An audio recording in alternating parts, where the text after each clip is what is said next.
आखिरकार अमेरिकी राष्ट्रपति डोनाल्ड ट्रंप ने international emergency economic powers act IEEPA जैसे कानून का इस्तेमाल कर 27 अगस्त 2025 से भारत द्वारा रूस से कच्चा तेल और सैन्य उपकरण खरीदने पर दंड के रूप में 25% अतिरिक्त शुल्क लगाकर अपनी मुराद पूरी कर ली है। स्मरण रहे कि अमेरिका में प्रवेश करने वाले भारतीय सामानों पर 25% पारस्परिक शुल्क रेसिप्रोकल टैरिफ 7 अगस्त 2025 से पहले से ही प्रभावी है। इसी क्रम में कृषि और डेयरी पर गतिरोध के बीच अमेरिकी टीम ने व्यापार समझौते पर छठे दौर की बातचीत के लिए 25 अगस्त 2025 की भारत यात्रा टाल दी थी।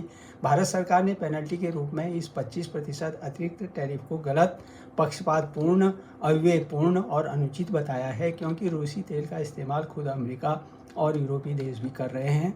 यही नहीं, अमेरिका तो रूस से यूरेनियम, केमिकल्स तथा खाद भी खरीदता है।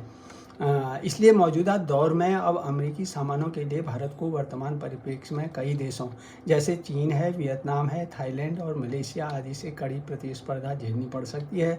वाणिज्य मंत्रालय के अनुसार 2024 की ट्रेड वैल्यू के आधार पर इस अमेरिकी टैरिफ से भारत के 48.2 अरब डॉलर से अधिक यानी 55% निर्यात पर आंच आएगी। टेक्सटाइल है, ज्वेलरी, हैंडीक्राफ्ट तथा झींगा जैसे सेक्टर सबसे ज़्यादा प्रभावित होंगे, जबकि फार्मा और इलेक्ट्रॉनिक्स सेक्टर को फिलहाल ज़्यादा नुकसान नहीं उठाना पड़ेगा। वाणिज्य मंत्रालय ने करीब 25,000 करोड़ रुपए का एक्सपोर्ट प्रमोशन स्कीम तैयार किए हैं जो टैरिफ और ट्रेड वॉर से जुड़ी अनिश्चितताओं तक ही सीमित नहीं हैं, बल्कि सरकार भविष्य में जोखिमों को कम करने के लिए एक्सपोर्ट बास्केट को विस्तार देना चाहती है और अफ्रीका, लैटिन अमेरिका में नए बाजार खोज रही है। यहाँ पर आत्मनिर्भर भारत की नीति एक मजबूत कवच का काम करेगी। भारत को अपने बड़े घरेलू बाजार, कुशल श्रम और आत्मनिर्भर भारत की नीति, इन सभी का लाभ उठाकर वैश्विक स्तर पर अपनी स्थिति और मजबूत करनी होगी। इसी बीच रेटिंग एजेंसी S&P ग्लोबल ने कहा है कि अमेरिकी टैरिफ से भारत की आर्थिक तरक्की जो है प्रभावित नहीं होगी।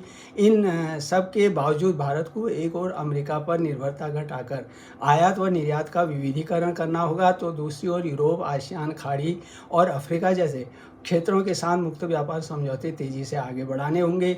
निर्यातकों को सब्सिडी है, टैक्स रियायत है और बाजार पहुंच जैसी सुविधाएं देकर प्रतिस्पर्धी बनाना आवश्यक है। साथ ही आत्मनिर्भर भारत के तहत घरेलू उत्पादन, MSME और कृषि निर्यात को विशेष पैकेज से प्रोत्साहन देना होगा। चीन में 31 अगस्त से 1 सितंबर 2025 को चीन की अध्यक्षता में आयोजित SCO शिखर सम्मेलन से बड़ी उम्मीद है, जहां मोदी, पुतिन और जिनपिंग की तिकड़ी भी अवश्य ट्रंप के टैरिफ को टक्कर देने का महाप्लान तैयार करेगी।